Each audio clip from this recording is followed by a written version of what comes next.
नमस्कार अमरावती. अमरावती महानगरपालिका प्रशासनाच्या कथित दुर्लक्षाविरोधात अभिनव विद्यार्थी संघटनेचे अध्यक्ष प्रशांत मेश्राम यांनी बुधवारी अनोखे आंदोलन छेडले. प्रभाग क्रमांक 10 मधील वडरपुरा परिसरात सार्वजनिक शौचालय उभारण्याची मागणी अनेक वेळा निवेदन देऊनही पूर्ण झाली नसल्याचा आरोप करत त्यांनी अंगाला शेण फासून अर्धनग्न अवस्थेत मनपा कार्यालय गाठले. हातात मागण्यांचे फलक घेऊन मनपा कार्यालयात प्रवेश करण्याचा प्रयत्न करताच प्रवेशद्वारावरील सुरक्षा रक्षकांनी त्यांना अडवले. यानंतर आंदोलक आणि सुरक्षा रक्षकांमध्ये शाब्दिक बाचाबाची झाली.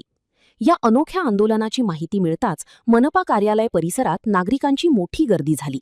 परिस्थिती नियंत्रणात ठेवण्यासाठी पोलिसांनी घटनास्थळी धाव घेतली.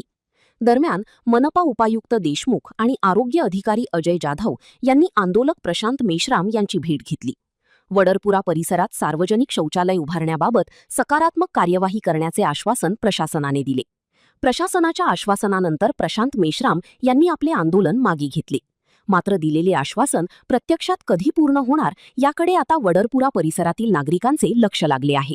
प्रभाग क्रमांक 10 मध्ये वडरपुरा स्थित बाजूला परिवारपुरा आहे. तिथे गेल्या कितीतरी दिवसापासून शौचालय नाही आहे. लोकांच्या आया बहिणी उघड्यावर संडास करतात. आयुक्तांना किती वेळा निवेदन दिले, एक सोडून 2 वेळा 3 वेळा, पण आयुक्त कानावर घेत नाही.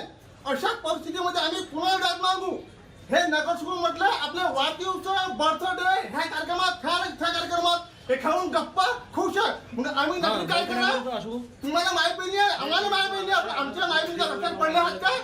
समजा जर आता मी आता अंगाला शेण मारून आलो, कदाचित माझी मागणी झाली नाही तर मी उद्या चालून फेकून मारीन मी त्यांच्या ऑफिसमध्ये.